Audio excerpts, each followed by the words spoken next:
Welcome on Focus on Education Aspirant. Good morning aspirant, स्वागत है आप सबका फोकस ऑन एजुकेशन में। आज हम टीजीटी और पीजीटी से रिलेटेड वो भी इंग्लिश लिटरेचर से जो क्वेश्चंस बनते हैं उसे हम डिस्कस करेंगे, जो कि बहुत ही इम्पॉर्टेंट है। हो सकता है आपके आने वाले एग्ज़ाम में ये आए। तो फर्स्ट क्वेश्चन है, Shakespearean tragedy is written by. Shakespearean tragedy जो है वो किसने लिखी थी? तो इसका करेक्ट आंसर है AC ब्रैडले। आपने इनका नाम सुना होगा। ये एक फेमस क्रिटिक हैं, वो भी शेक्सपियरियन के मतलब शेक्सपियर के ज़्यादातर क्रिटिक्स मतलब ज़्यादातर वर्क को इन्होंने क्रिटिसाइज़ किया, एनालाइज किया। कई टर्म को इन्होंने भी दिया है और इन्होंने एक बुक लिखी जिसका नाम क्या था? Shakespearean tragedy. इम्पॉर्टेंट वन है, इसे आप याद रखिएगा। नेक्स्ट पॉइंट क्या है देखिए, which was the only historical novel written by Thomas Hardy. यानी थॉमस हार्डी के द्वारा इकलौता या एकमात्र लिखा गया क्या? Historical novel.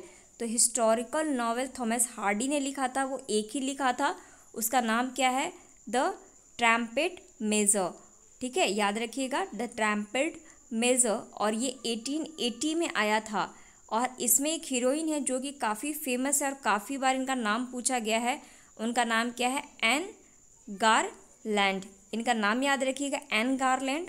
ठीक है, और इस बुक को याद रखिएगा, थॉमस हार्डी की। आपको ये बात भी पता होगी कि थॉमस हार्डी एक ऐसे राइटर हैं जो कि जिन्होंने अपनी कैरियर स्टार्ट की थी पोएट्री से और एंडिंग भी की थी अपने पोएट्री से। It means The Hardy is the only writer that start his career with a poetry and end his career with a poetry. ठीक है, इस पॉइंट को याद रखिएगा। चलिए आते हैं नेक्स्ट पॉइंट पर। वो क्या है? ये है Who wrote a Laudian। तो लॉडियन जो है वो किसने लिखा था? ये भी एक इम्पॉर्टेंट पॉइंट है। तो ये थॉमस हार्डी के द्वारा लिखी गई थी लॉडियन। ठीक है, तो लॉडियंस को याद रखिएगा। और ये फर्स्ट टाइम पब्लिश कहाँ हुई थी? तो हार्पर न्यू मंथली मैगज़ीन थी, जिसके अंदर ए लॉडिसियन जो है वो पब्लिश हुई थी। तो ए लॉडिसियन का नाम आपको याद रखना है। और इसको हम दूसरे नाम से भी जानते हैं, ए स्टोरी ऑफ टुडे या फिर the castle of the doctor stand. ये याद रखिएगा। नेक्स्ट पॉइंट क्या है जो कि बहुत ही इम्पॉर्टेंट है? वो क्या है? वो ये क्या है? Which book of Thomas Hardy is not a pessimistic. आपको बात पता है स्कॉलर्स कि थॉमस हार्डी एक पेसिमिस्टिक राइटर थे। ठीक है, और इनकी एक ऐसी वर्क है जो कि पेसिमिस्टिक नहीं है। वो क्या है? A pairs of blue eyes. Very important है, कई बार ये पूछा गया है, a pairs of blue eyes. तो याद रखिएगा, ये थॉमस हार्डी की है और ये पेसिमिस्टिक नहीं है, यानी ये ऑप्टिमिस्टिक है, यानी आशावादी है। पेसिमिस्टिक मीन्स निराशावादी, ऑप्टिमिस्टिक मीन्स आशावादी। तो ये एक इकलौती ऐसी वर्क है जो कि आशावादी है। वो कौन सी है? इस तरह किसी भी पूछ सकता है कि which work of Thomas Hardy is optimistic. तो of course it is a pair of blue eyes. Next important point क्या है? Oliver Twist is also known as. ये आपको बात पता है, ऑलिवर ट्विस्ट जो है वो एक अच्छी और बहुत ही फेमस है। आपने ज़रूर अपने ग्रेजुएशन में ज़रूर इसे पढ़ा होगा। और इसे हम किस नाम से जानते हैं? The parish boy's progress. Very important point and very definitely it's a I have no words for this is very beautiful work. आप ज़रूर इसकी ओरिजिनल टेक्स्ट लेके पढ़िएगा, मज़ा आ जाएगा पढ़ के। ठीक है, और इसे हम द पेरिस बॉयज़ प्रोग्रेस के नाम से जानते हैं। इम्पॉर्टेंट है, इसे ज़रूर रखिएगा। ठीक है, आपको अगर कुछ इम्पॉर्टेंट और नया मिल रहा हो तो ज़रूर मेरे चैनल को सब्सक्राइब भी कीजिएगा और शेयर भी कीजिएगा। I hope. चलिए आते हैं नेक्स्ट पॉइंट पे। My rise is thy file. My rise is thy file is taken from. ये कहाँ से ली गई है लाइन? तो ये पैराडाइज रिगेन से ली गई है। ऑफकोर्स आपको ये बात पता है पैराडाइज रिगेन किसकी है? ये जॉन मिल्टन की एक फेमस वर्क है। ठीक है, पैराडाइज लॉस्ट के ये सीक्वल है, ठीक है। अगर प्रिक्वल पूछेगा तो आप बता सकते हैं, अगर सीक्वल पूछेगा तो आप बता सकते हैं। That's it. चलिए आते हैं next point. Lucifer is the real name of, Lucifer बहुत नाम सुना होगा आपने, अगर आप you are a English literature student, so definitely you know about this. Lucifer is the real name of Saturn. Of course, Saturn is the king of hell. Hell हम जानते हैं, आपने पैराडाइज लॉस्ट पढ़ी होगी, तो उसमें आपको लूसीफर नाम मिला होगा। ये एंजल था Lucifer, after defeating by God by thunder, इसका नाम मतलब इसका नाम क्या हो गया, सैटर्न। इसको हम hell of the king of hell के नाम से जानते हैं। और अगर आपसे पूछ ले कि सेकंड कमांडर कौन है, याद रखिएगा ये इंपॉर्टेंट पॉइंट है, कई बार ये एग्जाम में पूछा गया है। So most of the time ask this question, who is the second commander of Saturn और who is the second hand या right hand of the Saturn, this is the Beelzebub. And this spelling is also important, please note down, write down and put on your memory this is spelling, Belzebub. This is Beelzebub. Next point is, who is called Lady Macbeth as the super witch?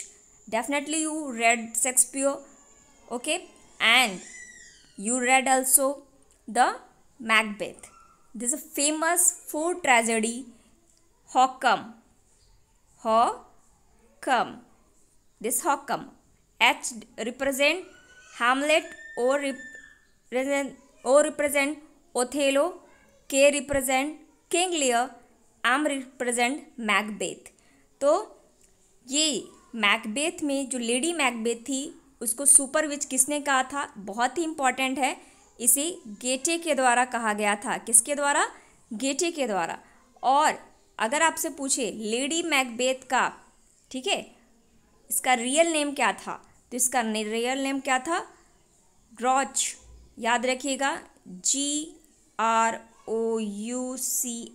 ग्रॉच।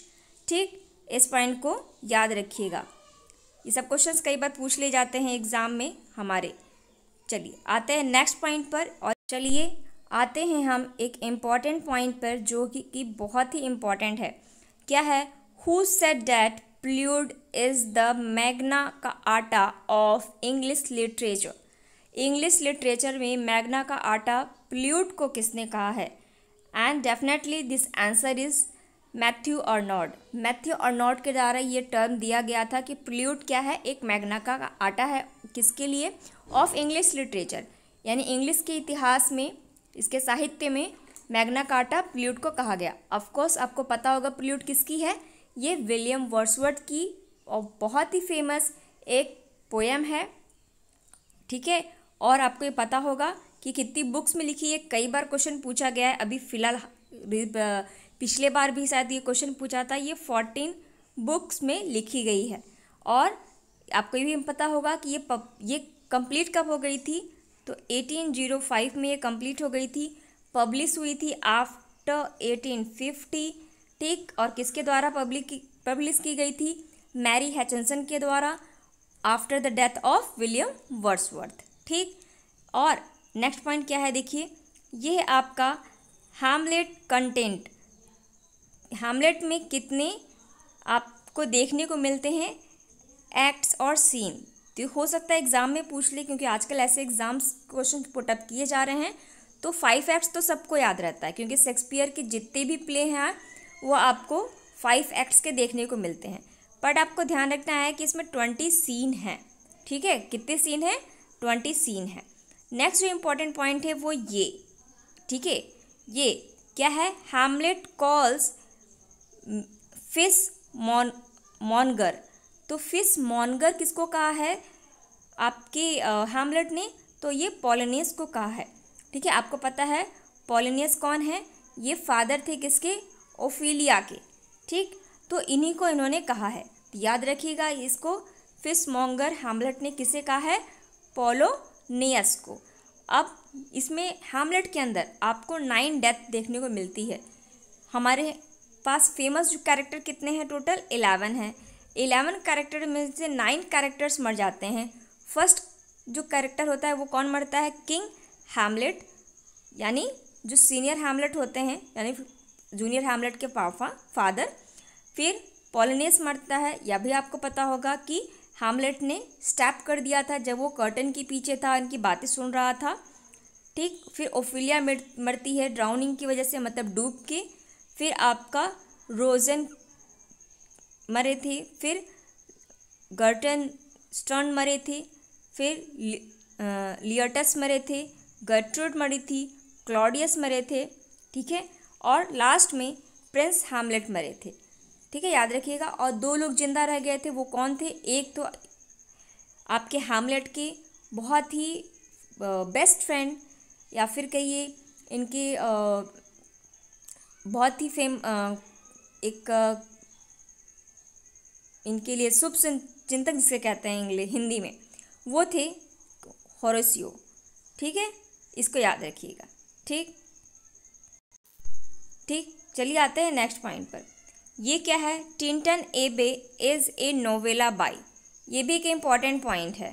ठीक है, आपको ये पता है Tintern एबे किसने लिखी है? विलियम वर्ड्सवर्थ ने। उनकी एक स्पिरिचुअल ऑटोबायोग्राफी है, लेकिन नोवेला भी लिखा है। ठीक है, नोवेला पता ही है नोवेला आपको पता ही है क्या होती है? ये एक शॉर्ट फिक्शन होती है। ठीक है, मतलब फिक्शन से बड़ी और आपके नॉवल से छोटी, मतलब मिडिल साइज।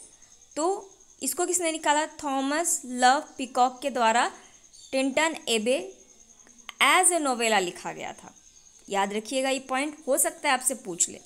नेक्स्ट पॉइंट क्या है? Who said where Wordsworth spiritualized and Shelley intellectualized nature, Keats is content to express his through his senses. यानी वर्ड्सवर्थ जो हैं अगर स्पिरिचुअलाइज करते हैं नेचर को, अगर सैली की बात करें तो इंटेलेक्चुअल करते हैं, यानी इंटेलेक्चुअलाइज करते हैं नेचर को। अगर हम किड्स की बात करते हैं तो वो नेचर को अपने सेंस जो हमारे हैं उससे एक्सपीरियंस करते हैं, उसको फील करते हैं। ये बात कही गई थी किसने? कैप्टन रिकेट ने कही थी ये बात, इसको याद रखिएगा। नेक्स्ट पॉइंट क्या है? Which book translate bye John kit. John kit ने एनीड जो बुक है उसको इन्होंने ट्रांसलेट किया था। आपको एक और बात पता होगी, इन्होंने एक हाइपेरियन नाम की एक बुक लिखी थी। ठीक है, हाइपेरियन। और ये कितने बुक में है?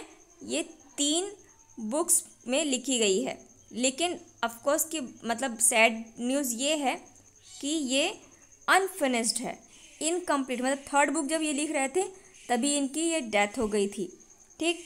और ये जो हाइपेरियन है ये एज ए एपिक है, और इन्होंने जॉन मिल्टन की तरह जैसे पैराडाइज लॉस्ट लिखा था सेम उसी तरह पे लिखना चाहते थे, बट अनफॉर्चुनेटली ये अनफिनिश्ड वर्क रह गई। तो ये पॉइंट थे, ये थे कुछ important point. I hope video आपको पसंद आया होगा। इसे लाइक कीजिएगा, कमेंट कीजिएगा, शेयर कीजिएगा। और आपको अच्छा लगा तो डेफिनेटली अपने फ्रेंड सर्किल में ज़रूर शेयर कीजिएगा, जैसे कि आपके साथ साथ वो भी बेनिफिट उठा सके। Thank you aspirant.